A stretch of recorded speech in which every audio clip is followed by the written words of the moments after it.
Bienvenue sur Africa 24 dans cette nouvelle édition du Non-Stop Info au sommaire de l'actualité. Au Rwanda, la Cour suprême maintient la loi qui criminalise l'insulte au président de la République.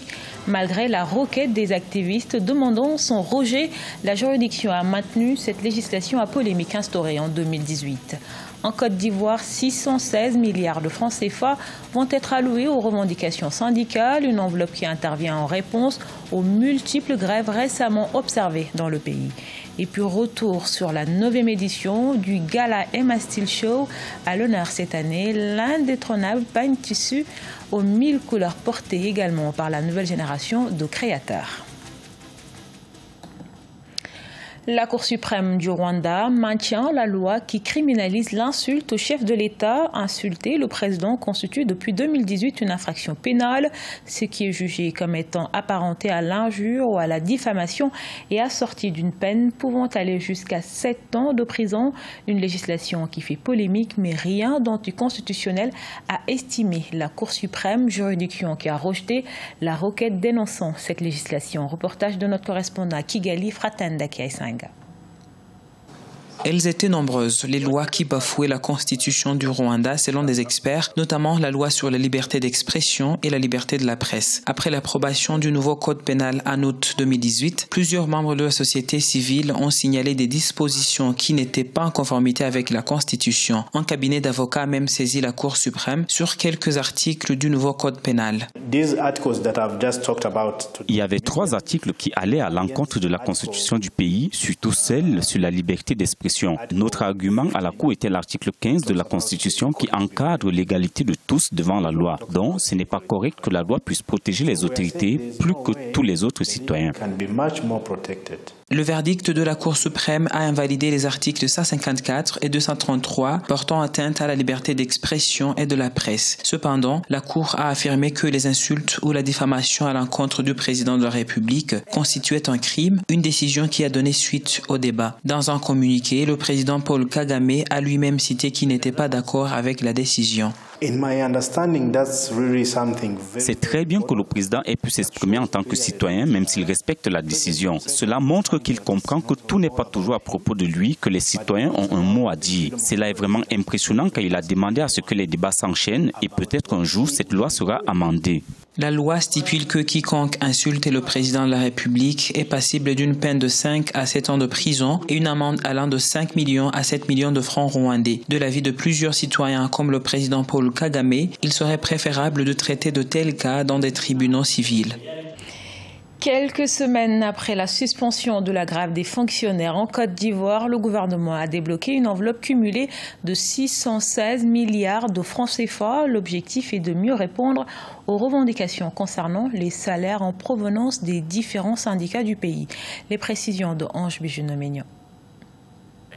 Le gouvernement ivoirien veut venir à bout des mouvements sociaux qui perturbent le pays. Ainsi, 616 milliards de francs CFA ont été débloqués pour répondre aux revendications syndicales ces dernières années, selon Sidi Touré, porte-parole du gouvernement. Pour la période 2018-2020, 727 milliards de francs CFA ont été déboursés pour améliorer le bien-être de la population. Dans le contrôle citoyen de l'action publique, il y a 2 actes. Il y a l'investissement et la conséquence de cet investissement-là par rapport aux indicateurs de suivi et évaluation. À partir du moment où les présidents des syndicats et les citoyens dans leur généralité ne sentent pas ces milliards qui ont été débloqués, il va sans dire que pour sentir leur pouvoir d'achat, régulièrement, les présidents de ces syndicats-là et de ces associations en général sont obligés d'aller dans des revendications. Selon les autorités, les charges entraînées par les revendications coûtent annuellement à l'État jusqu'à 200,8 milliards de francs CFA. En novembre 2018, le gouvernement ivoirien a déclaré dorénavant le rejet de toute revendication à caractère financier. Il a raison lorsqu'il ne veut pas peut-être créer des dépenses nouvelles sans s'assurer de nouvelles recettes, mais on peut indiquer qu'il n'a pas raison pour continuer le dialogue et puis il faut entrer dans un exercice de transparence, ce qui a été appelé le budget citoyen. À l'instar de plusieurs pays africains, le système social ivoirien connaît d'importantes perturbations. Celle-ci, marquée par un bras de fer entre syndicats et gouvernement, paralyse le pays. La dernière en date dans le système éducatif a failli engendrer une année scolaire et estudiantine blanche dans le pays.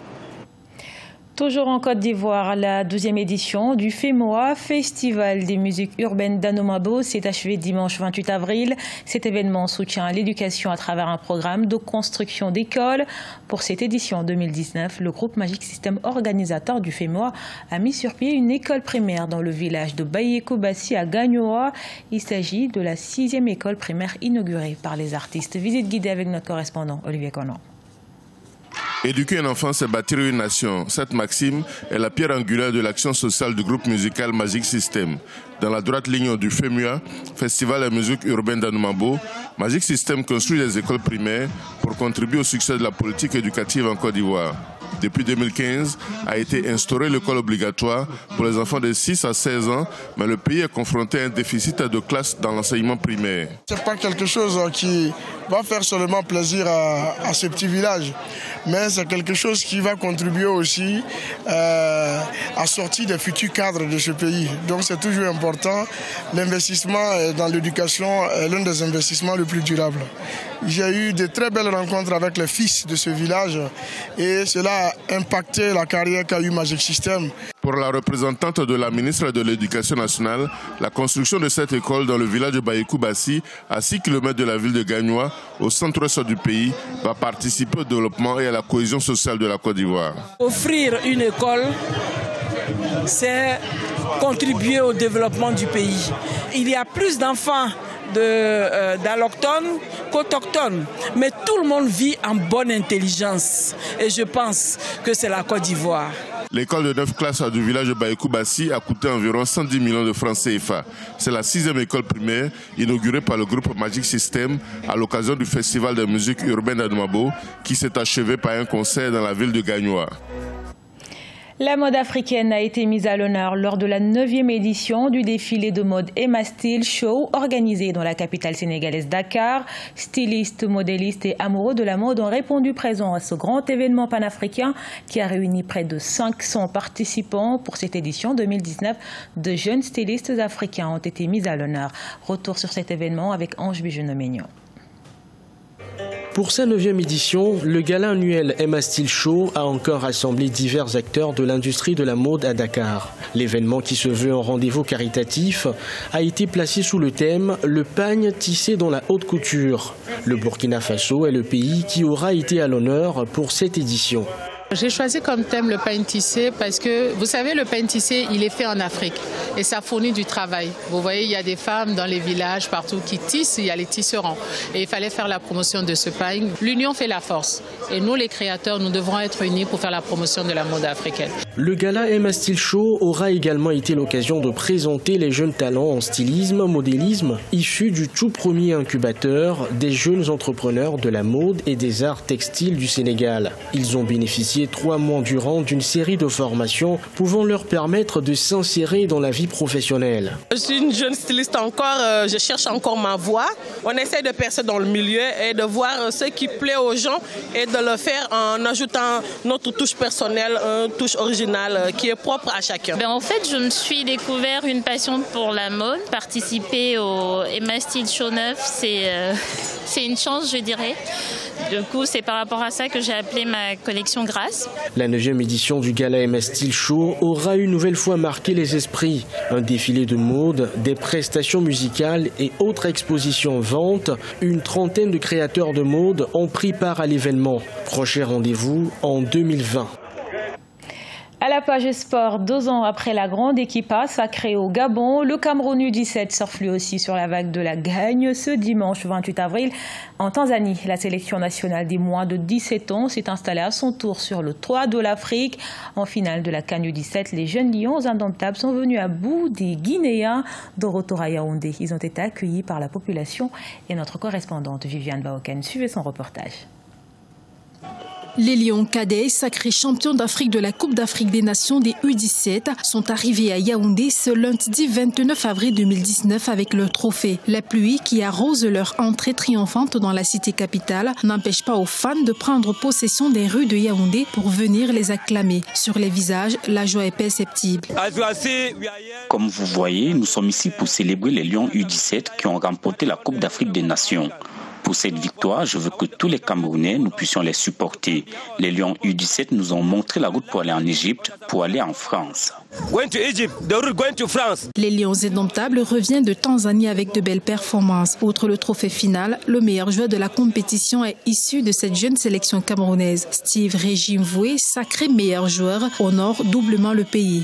De là où nous étions, on était déjà excités à recouvrir nos terres afin de célébrer avec le peuple camerounais notre trophée. Et nous remercions vraiment toutes les délégations qui se sont mobilisées afin de nous recevoir. Oui, très ému, très content. 2 ans après le sacre de la sélection fagnon de football à la CAN Total Gabon 2017, les Lions cadets trônent à leur tour sur le toit continental qu'ils n'ont plus obtenu depuis 2003. Ce journal a été réalisé par l'ensemble de la rédaction. Merci pour votre fidélité. Retrouvez dans un instant une nouvelle édition de l'actualité sur Africa 24.